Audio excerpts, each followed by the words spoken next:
Welcome to another colored pencil drawing experiment. And this particular technique, I've always wanted to try this, but I was scared and a little bit apprehensive to try it because it has water. So this is the watercolor based technique with colored pencils. So let's try it. Let's see how it works.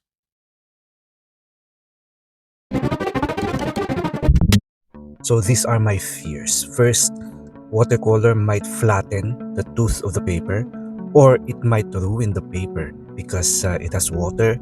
And yeah, and another thing is it might be a little bit more saturated or overly saturated.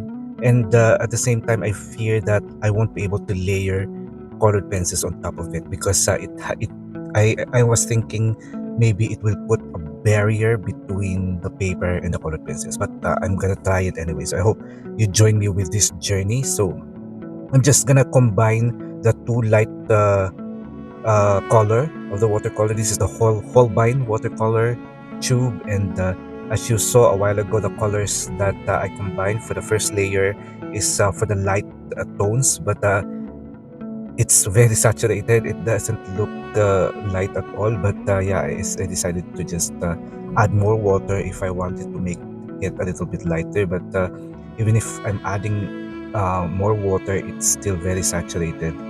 So it adds up to my anxiety with using watercolor based technique. But I'm here already, so I just want to continue because this is an experiment, so it can go either way. It can be successful, and at the same time, but I know that I'm gonna learn a lot of things with this technique.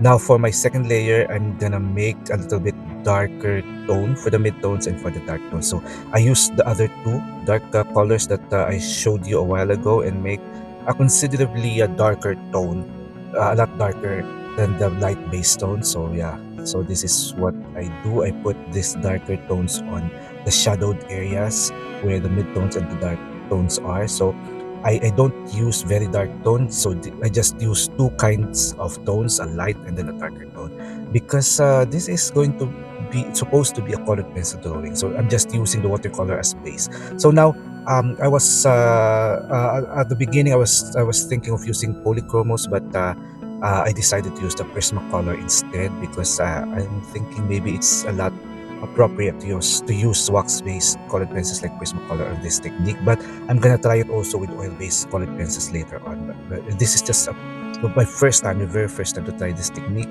So as you can see, I decided to draw the clothes and the background first because I want to concentrate on the actual skin tone. So this is it.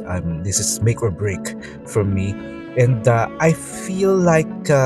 My first feeling when I touch the paper with the watercolor base, that it lightly flattens some of the tooth of the paper, but I can still feel some tooth of the paper. Maybe next time I try to make it less colored pencils, maybe, or maybe I should try it on a watercolor paper, a quality hot pressed watercolor paper. So there's a lot of options, but I'm gonna continue this anyway. But because this paper, I forgot to mention, this is the Strathmore 300 series vellum surface, so it has tooth and textures to it, and it doesn't. The watercolor didn't fully flatten the tooth because, as you can see here, I'm able to still layer colored pencil. So I'm just the typical after the watercolor base, I just continue on with my colored pencils using the typical technique, which is I started by blocking in the shadows. So I go from dark to light. So as you can see a while ago, I used the sepia for my dark shadows right here, as you can see on the right side of the face. So I decided to do the eyeballs first, and let me see with this technique if I won't be needing to use lots of colors because the watercolor provided with a solid, nice saturated base tone already. So yeah, let's continue with our layering now, because I can feel that the watercolor gives the skin tone overly saturated look. That's why I decided to use green colors. So for the dark tones, I used the kelp green, and now this is the chartreuse color right here. So basically, this is a green technique for the skin tone because as you all know, some of you may know that the green can tone down the saturation of the colors. So as you can see right here, I didn't feel the need to use many colors. So it maybe just 3 layers of bright tones from the sepia right here, and then another color which is for me the only one color that will dominate the skin tone right here, which is this one. This is the henna, and then I use two other light tones like here, the blush pink, and then the nectar, and then I use the white to blend everything together right here. So, and you know, I'm sure you've heard of the burnishing technique with colored pencils. I feel like I did not need to use the burnishing here, although I'm giving a little bit more pressure for some areas where I needed to make it fully blended and to make it more darker. So, I did not feel the need to use the real burnishing on a regular colored pencil technique that I do. But since this is a watercolor based technique, burnishing is not actually needed here. So the white is very utilized, very useful for this technique to lighten some parts where the highlights are, and to make the skin tone brighter in some areas and lighter in some areas. So, no considerable need to burnish, because maybe because the watercolor already like cover the tooth of the paper, which is very nice. And I don't know, with the look that I'm getting right here, it feels a little bit, in my opinion, it looks a little bit like an oil painting.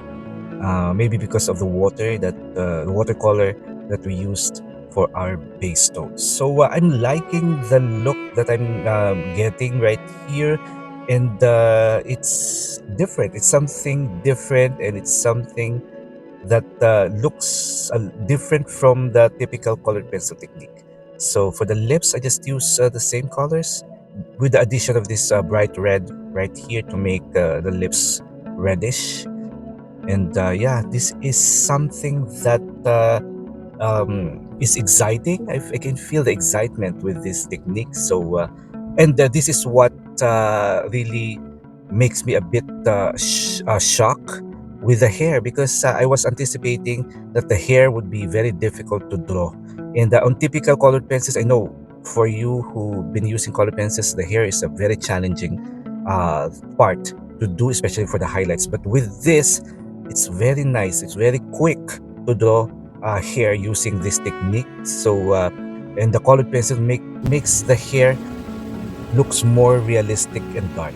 So, what can you say about this technique? I want to know your opinion on the comment section. Thank you so much for watching.